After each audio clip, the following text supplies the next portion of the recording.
საქართველოში როგორც მართლმადიდებელ ქრისტიანულ ქვეყანაში ტრადიციული იყო კავშირი ეკლესიასა და სახელმწიფოს შორის, ქართველთა ცხოველი მორწმუნეობა განსაზღვრავდა მტრულ გარემოცვაში საქართველოს სახელმწიფოს მრავალსაუკუნოვან არსებობას. სახელმწიფო კი თავის მხრივ ყოველნაირად უწყობდა ხელს ეკლესიის სამოციქულო მოღვაწეობას. საქართველოს სახელმწიფოებრივი აღორძინება, მისი დამოუკიდებლობის აღდგენა ვერ მოხერხდება ქართველთათვის ნიშნეული ცხოველი მორწმუნეობის აღორძინების გარეშე, ზნეობრივი აღორძინების გარეშე, ამას ადასტურებს საქართველოს წარსულისა და აწყობს. სწორედ ამიტომ ჭეშმარიტად ქართული ეროვნული მოძრაობა ჭიდროდ იყო და არის დაკავშირებული რელიგიურ ცნობიერებასთან, ეკლესიის წიაღთან. დღევანდელი მოძრაობას თავისი შინაგანი არსით ეროვნულ რელიგიური მოძრაობაა, რამდენადაც იგი არ გულისხმობს მხოლოდ ეროვნულ პოლიტიკური მიზნების განხორციელებას, არამედ უპირველეს ყოვლისა ითვალისწინებს ზნეობრივ აღორძინებას ქრისტიანულ რწმენასა და ცნობიერებაზე დამყარებით. ეროვნული ხელისუფლება იღვაწებს ეკლესიასა და სახელმწიფოს შორის ტრადიციული ერთობის აღსადგენად. ამ ერთობის არსი შემდგომში მდგომარეობს. ეროვნული სახელმწიფოს ავტორიტეტი უნდა დაემყაროს არა მარტო ხელისუფლების სოციალურ-პოლიტიკურ განსაზღვრულობას, არამედ უმეტესწილად ქრისტიანულ ზნეობრივ საწყისებს. სახელმწიფოს დამოკიდებულება ეკლესიისადმი უნდა დაემფუძნოს ეკლესიის რელიგიურ ზნეობრივი ავტორიტეტის უზენაესობისა და ეკლესიის განსაკუთრებული სოციალური ფუნქციის აღიარებას. ეკლესიის სამოციქულო მოღვაწეობის სულიერი ბუნება თავისთავად გამორიცხავს მის უშუალო მონაწილეობას ქვეყნის პოლიტიკურ სისტემაში, მაგრამ პოლიტიკური სისტემიდან ეკლესიის გამოყოფა არ უნდა ნიშნავდეს სახელმწიფოსა და ეკლესიის ურთიერთგათიშვას. სახელმწიფო და ეკლესია არ უნდა ერეოდნენ ურთიერთის საქმიანობაში, მათ ერთობლივად უნდა უზრუნველყოს საერო და საეკლესიო ცხოვრების მთლიანობა. ჩვენ მომხრენი ვართ არა სახელმწიფოსა და ეკლესიისა და სკოლის ურთიერთგამიჯვნისა, არამედ მათი ბუნებრივი კავშირისა, რომელიც იმავდროულად პოლიტიკური სისტემისა და ეკლესიის ურთიერთდამოკიდებულებასაც დაემყარება. სახელმწიფოს დამოუკიდებლობის აღდგენასთან ერთად მართლმადიდებლობა სახელმწიფო რელიგიად უნდა იქცეს. ამ პრინციპებიდან გამომდინარე, ქართულმა სახელმწიფომ უნდა უზრუნველყოს ეკლესიის უფლება იყოს საერო ცხოვრების აქტიური მონაწილე. სახელმწიფო უნდა დაიცვას საეკლესიო ქონება, ხელი შეუწყოს ეკლესიას ტრადიციულ სამონასტრო მოღვაწეობაში. სახელმწიფო უნდა იზრუნოს, რათა ეკლესიამ მიიღოს საჭირო მატერიალური დახმარება საგანმანათლებლო საქმიანობის, აზრების მშენებლობისა და შეკეთებისათვის. უნდა აღდგეს საეკლესიო საკუთრება მიწაზე. მართლმადიდებლობის სახელმწიფო რელიგიად აღიარება არ ხელყოფს სხვა რელიგიების აღსარებელთა, აგრეთვე ათეისტთა მოქალაქეებრივ უფლებებს. სახელმწიფოს მიერ გარანტირებული იქნება სინდისის თავისუფლება და თითოეულ პიროვნებას მიეცემა შესაძლებლობა იყოს აღსარებელი იმ სარწმუნოებისა, რომელსაც თავად აღიარებს. მოქალაქეთა უფლებები არ შეიზღუდება რელიგიური ნიშნით. საქართველოს სახელმწიფო კვლავაც ერთგული დარჩება ტრადიციული რელიგიური შემწყნარებლობისა. საბჭოთა სახელმწიფოს აგების ძირითადმა პრინციპმა მონოპოლიზმმა, თავს მოხვეულმა ეკონომიკურმა სისტემამ, ქართველი კაცისთვის უცხო არატრადიციულმა წარმოებითმა ურთიერთობებმა დავიწყებად მისცა საუკუნეებით გამომუშავებული და მის ეთნოფსიქიკაზე დაფუძნებული სამეურნეო სისტემა. ყოველივე ამან გამოიწვია ეკონომიკის მოშლა, მეურნეობის მართვის გაუარესება, ეკონომიკური მიზანშეწონილობისათვის ძირის გამოთხრა და საზოგადოება მიიყვანა ზნეობრივ დეფორმაციამდე. საქართველოს დღევანდელი ეკონომიკური მდგომარეობა შეიძლება შეფასდეს როგორც ღრმად კრიზისული. დასკვნა შეიძლება გაკეთდეს ერთი, აუცილებელია ძირეული ეკონომიკური რეფორმის გატარდება.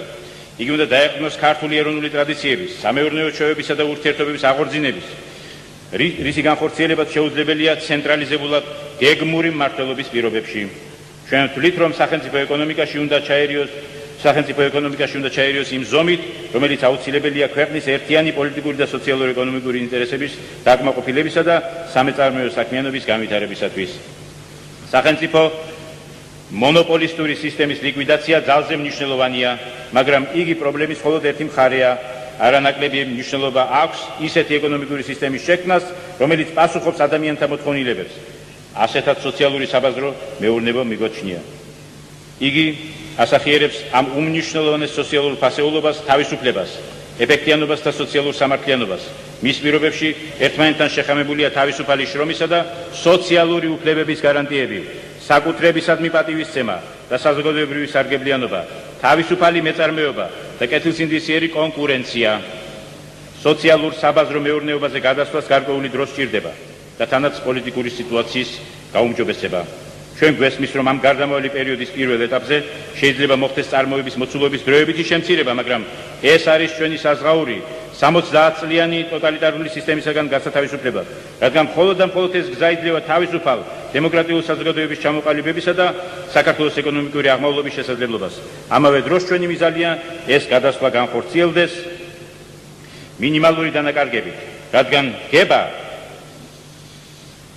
საქართველოს განთავისუფლების ჟამი და იგი არ უნდა ასოცირდებოდეს უმუშევრობასთან ან ინფლაციასთან. ეკონომიკის მძიმე კრიზისული მდგომარეობის ერთ-ერთი მთავარი მიზეზია საქართველოსათვის თავს მოხვეული დეფორმირებული საკუთრებითი ურთიერთობების სისტემა. წარმოების საშუალებები პრაქტიკულად მთლიანად სახელმწიფოს საკუთრებაში იმყოფება. ამიტომ ეკონომიკური რეფორმის მთავარ ამოცანას საკუთრების სხვადასხვა ფორმებისა და სახეების თანასწორუფლებიანობის უზრუნველყოფა წარმოადგენს. ჩვენ მაქსიმალურად ვეცდებით თანაბარი სასტარტო პირობები შევქმნათ ყველას, რათა პრივატიზაციის შედეგებით ისარგებლონ ნამდვილად სამეურნეო და მეწარმოების უნარის მქონე პირებმა. პრივატიზაცია ჩვენ გვესმის როგორც საქონლისა და მომსახურების გადაცემის სტრატეგია, რომელიც ორგანიზებულია სახელმწიფო საწარმოებში, კერძო კომპანიების ხელში მთავრობის ხარჯების შემცირებისა და იმ უპირატესობის გამოყენების მიზნით, რომელსაც იძლევა საბაზრო სისტემა. რონალდ რეიგანი. უპირველეს ყოვლისა უნდა ჩატარდეს საქართველოს ეროვნული სიმდიდრის ინვენტარიზაცია. მოხდეს მისი სწორი ეკონომიკური შეფასება, რაც განსაზღვრავს თუ სახელმწიფო ქონების რა ნაწილი, რა სფეროები და როგორი თანმიმდევრობით გადაეცეს კერძო სექტორს. პრივატიზაციასთან ერთად უნდა გატარდეს ბიუჯეტური დეფიციტის აღმოფხრის მკაცრი ზომები და კრედიტის შეზღუდვა, თავისუფალ ფაზებზე გადასვლა და საზღვარგარეთული ინვესტიციების მოზიდვა. ყოველივე ეს კი წარმოადგენს ეკონომიკის გაჯანსაღების ერთადერთ წინაპირობას. პრივატიზაციის განხორციელება საშუალებას მოგცემს არა მარტო შევამციროთ სახელმწიფო ბიუჯეტიდან გაუმართლებელი დანახარჯები, რომლებიც მიმართული იყო ზარალიანი საწარმოებისა და ორგანიზაციების შესანახად, არამედ ხელს შეუწყობს მოსახლეობიდან გადავადებული მოთხოვნის სახით დაგროვილი ფულადის აღწრების ამოღებას ბიუჯეტის სასარგებლოდ. ამით შემცირდება აჟიოტაჟური მოთხოვნა სამომხმარებლო ბაზარზე და ურთიერთშესაბამისობაში მოვა მოთხოვნა და მიწოდება. ეს ერთ-ერთი უმნიშვნელოვანესი და მტკივნეული პრობლემაა მიწის საკითხი. კომუნისტური იდეოლოგიის ჩარჩოებში მომწყდეულმა ძალადობით თავსმოხვეულმა სამეურნეო წყობამ ქართველ გლეხს წაართვა ყველაზე მთავარი მიწა და თავისუფლება. შეაძულა მას შრომა. მეურნე გლეხი ფაქტიურად კანონგარეშედ იქნა გამოცხადებული. ასეთმა მიდგომამ უარყოფი და დგმომქმედა ქართველი კაცის ბუნებაზე, მის ფსიქიკაზე, მისი ცხოვრების ტრადიციულ წესზე. სწორედ ამით დაიწყო სოფლის გაჩანაგება და დაცარიელება. აქაც კარდინალური რეფორმების გატარებაა საჭირო. მიწის რეფორმა საქართველოს ყოველ ისტორიულ მხარეში მათ თავისუფლებათა გათვალისწინებით უნდა განახორციელოთ, რათა დავამაგროთ მოსახლეობა სოფლად, რაც ჩვენი ერთ-ერთი უმთავრესი სტრატეგიული ამოცანაა. უპირველესად იგი მთიანი ზონის რეგიონებში უნდა გატარდეს. აგრეთვე უნდა მოხდეს ზარალიანი და გადახდის უზნარო საზოგადოებრივი მეურნეობების დაშლა და მათ ბაზაზე გლეხური საკონლო მეურნეობების ჩამოყალიბება. მიწა უნდა დაუბრუნდეს გლეხს. ყოველმხრივ უნდა შეეწყოს ხელი სოფლად სხვადასხვა ასოციაციების გაერთიანებების შექმნასა და ფუნქციონირებას. მათ უნდა შეესრულონ გლეხური მეურნეობებისათვის აუცილებელი მასალებითა და ტექნიკით მომსახურების ფუნქცია. ამ გზით ნაბიჯ-ნაბიჯ ჩვენ სათავეს დაუდებთ სოფლად ქართული ტრადიციული მეურნეობრივი პრინციპების აღდგენას. ამავე დროს ჩვენი აღორძინების ერთ-ერთი მნიშვნელოვანი წყაროა უცხოური ინვესტიციების მოზიდვა. საზღვარგარეთელ პარტნიორებს საშუალება მიეცემათ იმოქმედონ ჩვენს ბაზარზე, დააბანდონ თავიანთი სახსრები, აიღონ იჯარით საწარმოების შექმნან ერთობლივი წარმოებები, გახსნან თავიანთი წარმომადგენლობები, ფილიალები და ასე შემდეგ. ამ ეტაპზე საგარეო ვაჭრობაში აუცილებლად მიგვაჩნია ლიცენზირების პოლიტიკის გატარება. ლიცენზირების პოლიტიკა და საბაჟო გადასახადი ურთიერთკავშირში უნდა იქნეს მოყვანილი სასაქონლო ბაზრის მოთხოვნილებასთან და უზრუნველყოფდეს იმპორტული და სამამულო საქონლის კონკურენციის შესაძლებლობას. ეკონომიკურ აღმავლობასთან ერთად მოხდება საგარეო ვაჭრობის თანდათანობითი ლიბერალიზაცია. საბაზრო ეკონომიკაზე გადასვლა უნდა აღორძინოს შრომის სტიმულები, აამაღლოს სამუშაო ძალის ფასი, ხელფასის სიდიდე ძირითადად დამოკიდებული უნდა იყოს საწარმოს ეფექტიანად მუშაობაზე და სახელმწიფოს მიერ მისი რეგულირება ხდებოდეს მხოლოდ საგადასახადო სისტემის მეშვეობით. ერთ-ერთ უმნიშვნელოვანეს საკითხს მოსახლეობის დასაქმების უზრუნველყოფა წარმოადგენს. საჭიროა შედგეს სპეციალური პროგრამა, გატარდეს შრომის ბაზრის აქტიური პოლიტიკა, რომელიც დასაქმებულია რაოდენობის გაზრდასა და ახალი სამუშაო ადგილების შექმნის სტიმულირებით. დასაქმების უზრუნველყოფის მიზნით უნდა გატარდეს შეღავათიანი დაბეგვისა და შეღავათიანი კრედიტების პოლიტიკა იმ საწარმოთა მიმართ, რომლებიც შექმნიან ახალ სამუშაო ადგილებს. ამავე დროს საზოგადოებაში არსებობენ ადამიანები, ვისაც ობიექტური მიზეზების გამო არ შეუძლია წარმოების პროცესში სრულფასოვანი მონაწილეობის მიღება. ამის მიზეზი მრავალია: ადამიანთა ასაკი, ჯანმრთელობის მდგომარეობა, მრავალშვილიანობა, სამუშაოების დროებითი დაკარგვა და ასე შემდეგ. აუცილებელია ამ ადამიანებს შეუქმნათ სოციალური დაცვის გარკვეული მექანიზმი, რომელიც მათ ცხოვრებას საარსებო მინიმუმის დონეზე მაინც უზრუნველყოფს, როგორც ამას ადგილი აქვს ყველა დემოკრატიულ სახელმწიფოში. ეს მექანიზმი უნდა მოიცავდეს პენსიებს, სტიპენდიებს, შემოსავლების ინდექსაციას, მცირე შემოსავლიან და მრავალშვილიან ოჯახთა მატერიალურ დახმარებას, ხელფასის გარანტირებულ მინიმალურ დონეს, დროებით არაშრომისუნარიანთა დახმარებას, სამედიცინო მომსახურების გარკვეულ დონეს, კადრების მომზადებას და გადამზადების სისტემას და ასე შემდეგ. სოციალური გარანტიების ამ ელემენტების შემოტანამ უნდა შეარბილოს საბაზრო მეურნეობაზე გადასვლით გამოწვეული პრობლემების სიმწვავე და უზრუნველყოს მოსახლეობის სოციალური დაცვა. ქალბატონებო და ბატონებო, ქართველი ერი გამოირჩევა თანასწორთა შორის თავისი ყოფით, ადგილით და ენით. საქართველო ღვთისმშობლის წილხვედრი ქვეყანაა. ჩვენი ისტორია, ცხოვრების წესი, ბრძოლა სარწმუნოებისათვის, ეროვნული დამოუკიდებლობისათვის ეს არის მოწამეობრივი გზა, ქრისტეს მიერი გზა სიკეთისა, სიკვდილისა და სიყვარულისა. ისტორია გვაძლევს შესაძლებლობას, რათა დაუბრუნდეთ მამაპაპეულ გზას, ავაღორძინოთ თავისუფალი საქართველო. გება ჟამი, როცა უკლებრივ ყველა სიცოცხლე მამულს ეკუთვნის, ერი უეჭველად მზად არის გადამწყვეტი ბრძოლისათვის. ეს ეროვნული ხელისუფლების ვალია იყოს ღირსი უდიდესი მისიის, შეასრულოს დაკისრებული მოვალეობა, საქართველოს დაუბრუნოს ღირსეული ადგილი სოფლიოს ერთად თანამეგობრობაში. დიდი მიზნები მხოლოდ ღვთაებრივი სიყვარულით აღსრულდებიან და აღსრულდეს ნება ღვთისა, ნება ერისა, გაუმარჯოს თავისუფალ საქართველოს. ერთი იყოს ჩვენი მფარველი.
თვალ დავზანდეთ.